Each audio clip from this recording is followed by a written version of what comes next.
Hey everyone, namaste. And today we're going to be doing a star weather advisory for February 21st, 2024.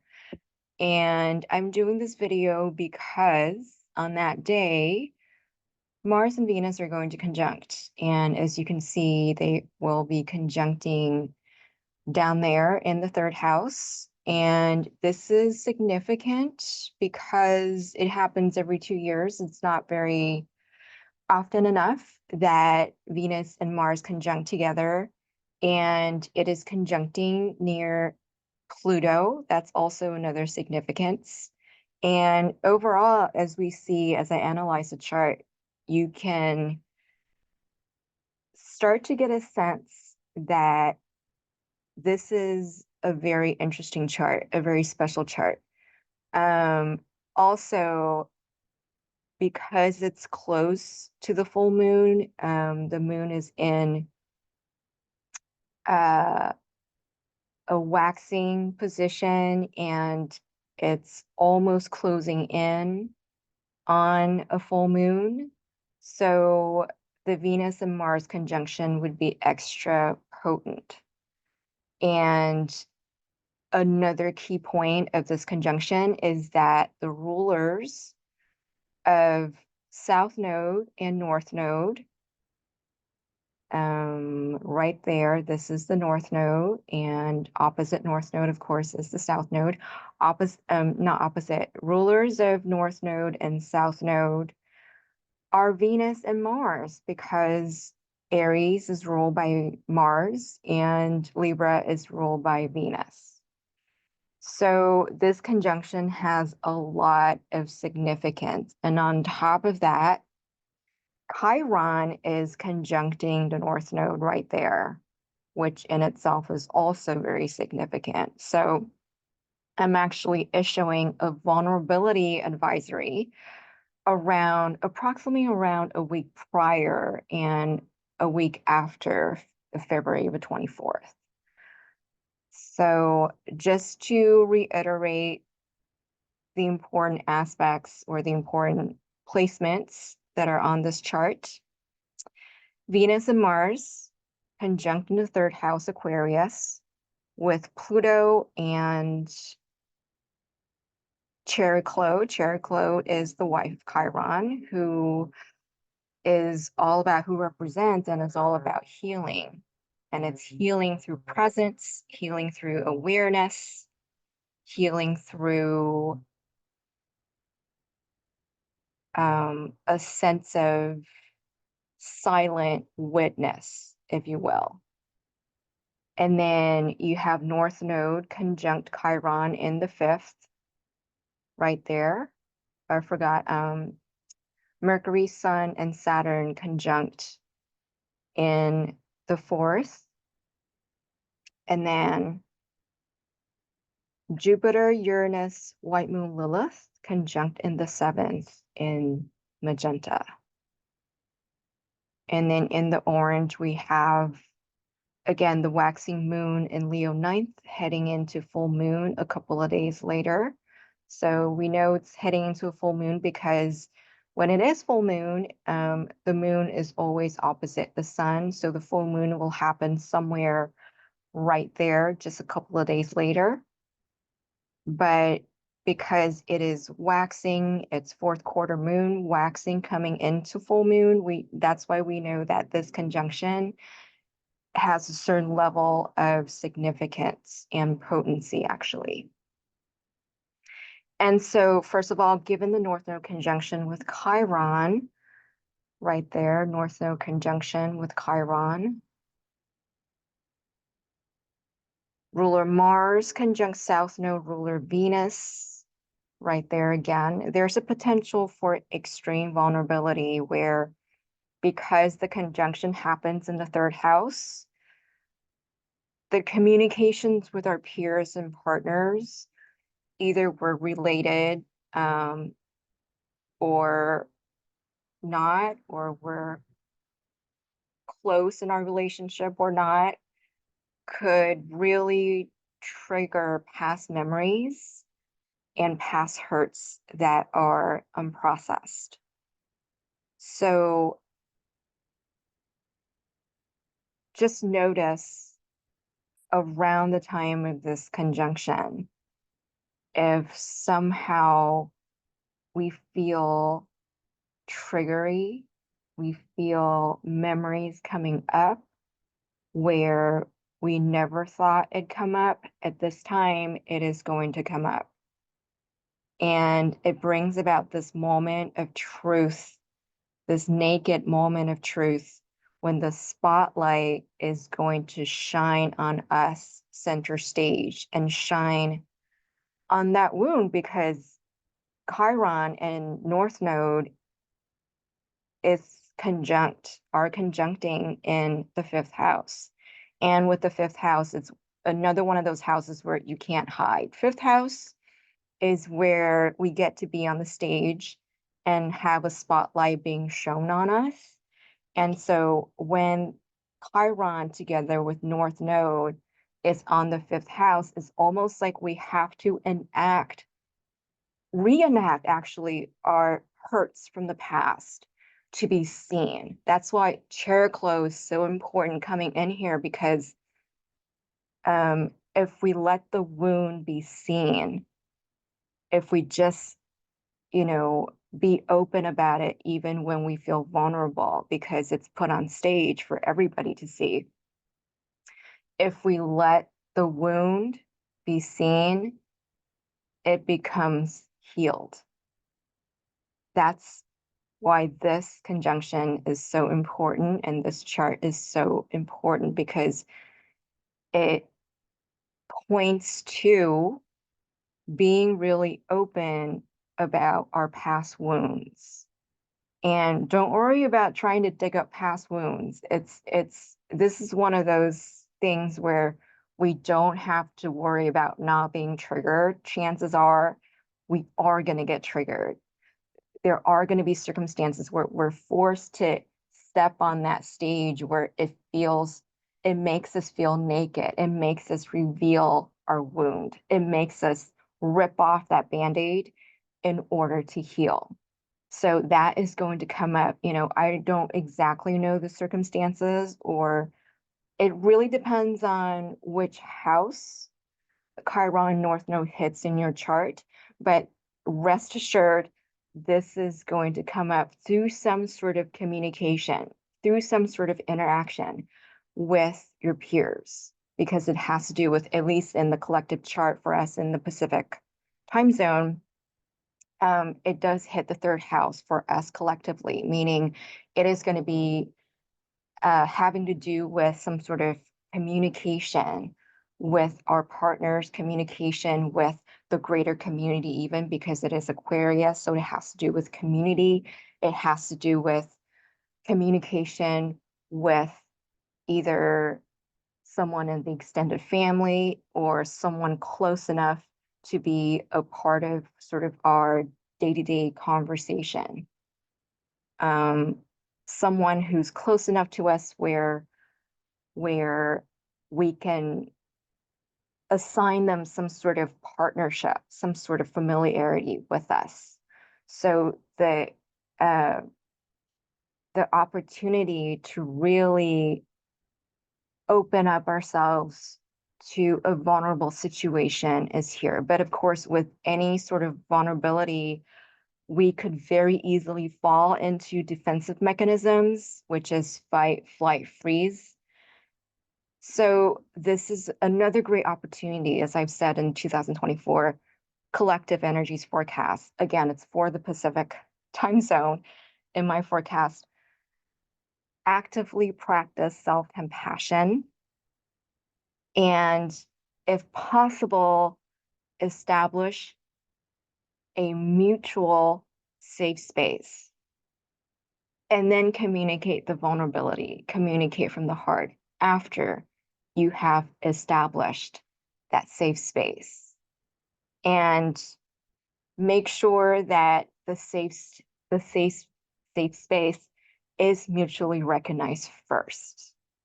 It's okay to really build that safe space and confirm with your partner or with whoever you're communicating with that this is a safe space. If you don't communicate it, people don't know. Like, I can just imagine myself that people don't tell me that, okay, I feel really vulnerable right now and I need this to be a safe space.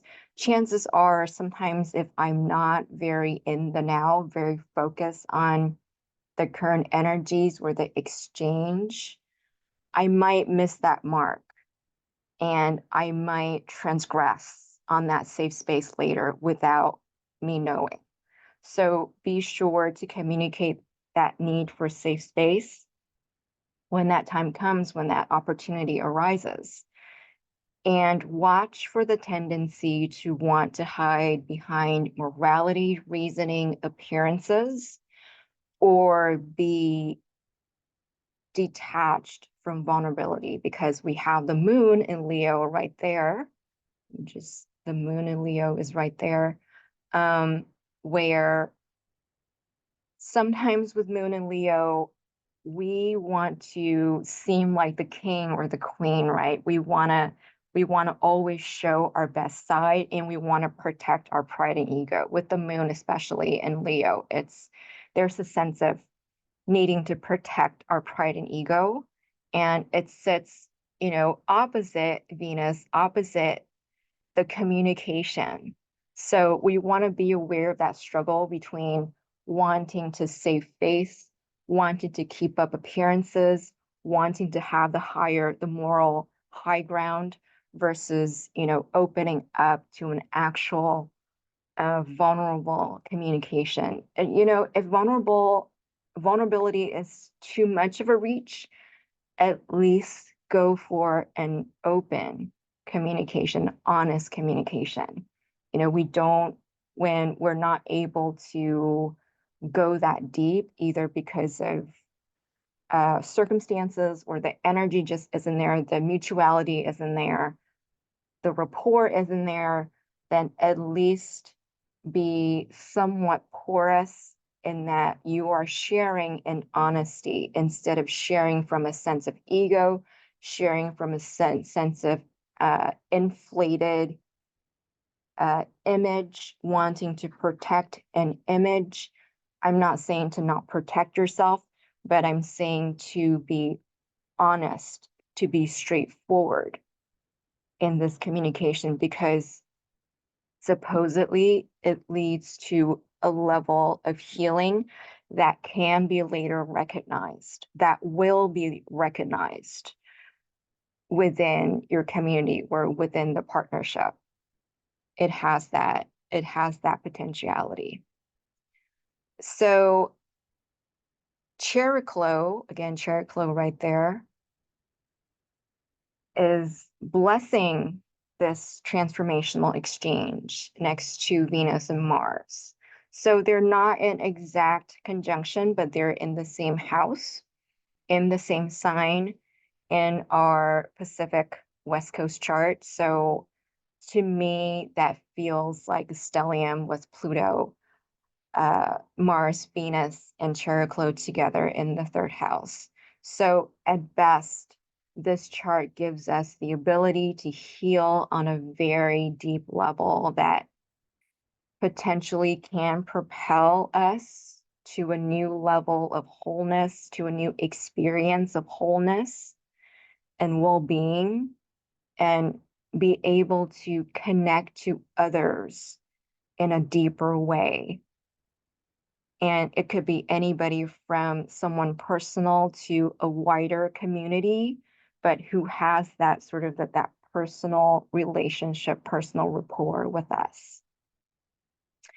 And at its worst, it's either emotionally reactive that can lead to external conflict, because with Mars and Pluto conjunct, even though they're 5 degrees apart, they're close enough where there's always a potential of external conflict with Mars and Pluto close together.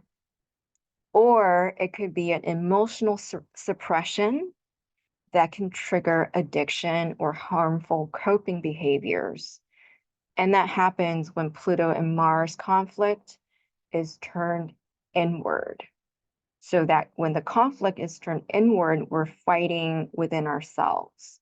We're fighting, could be something like in between wanting to share our vulnerability versus wanting to save face, wanting to keep up appearances. And so we end up freezing, we end up doing nothing because of this internal conflict. And when that happens, just notice and do EFT tapping and self-compassion practices to process that internal conflict, to process those fears, those rising fears and emotions. It's okay that we're being triggered. So no self-blame, no self-hate. If we do end up internalizing that Pluto-Mars conflict, internalizing the stress, the stressor here between wanting to communicate, but also wanting to seem presentable, wanting to seem like we have it together. There's going to be that back and forth tug of war between what we really want to do, what gets us to deep healing, and how we want to seem to the world.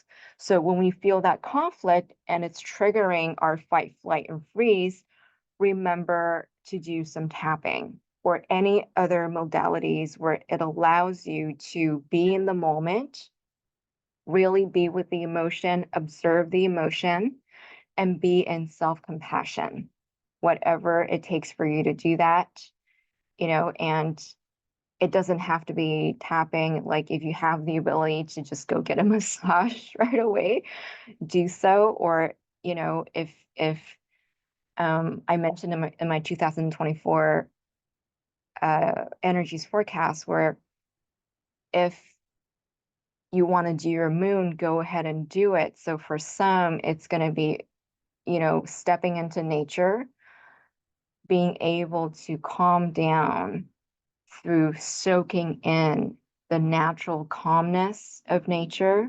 That can also work depending on your moon sign. You may also want to do your moon. So do something, go into action, claim your agency to release the rising fears and emotions. And with Sun and Saturn in the 4th house, right there, there's a lot of energy available for self-discipline.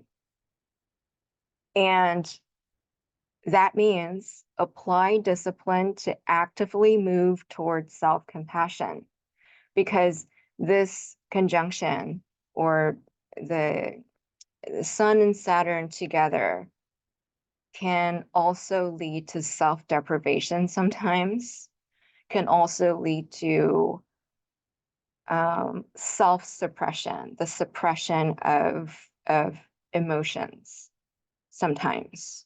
So use it very consciously towards having the self-discipline to activate self-compassion, to activate whatever, to go into action towards whatever it is that you need to do to be able to be in a state of equanimity and to be able to communicate with others in equanimity. So otherwise, the internal self-talk could have us project fearful scenarios and go into reactivity and miss the opportunity for healing.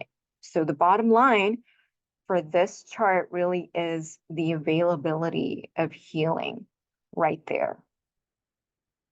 And so if we're able to walk through the fires of purification and to communicate, which includes both expressing from equanimity and active listening, then the Jupiter, White Moon, Lilith, and Uranus conjunction right there in the 7th house of relationships can mean that we can give rise to a new form of partnership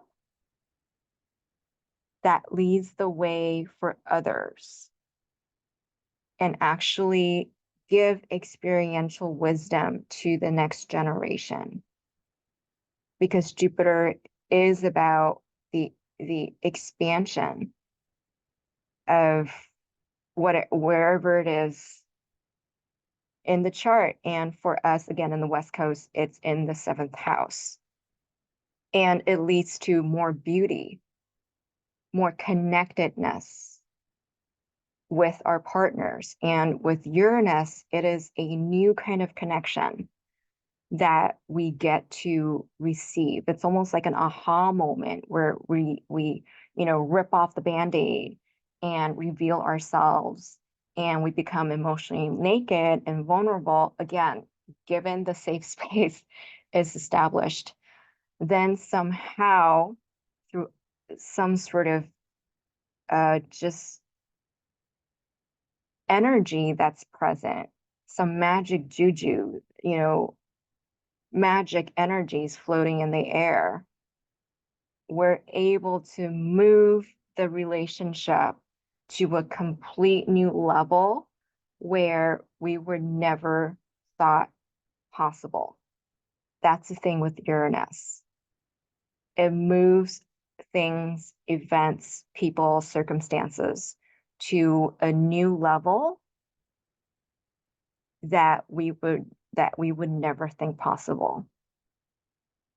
So that's what's possible for this chart.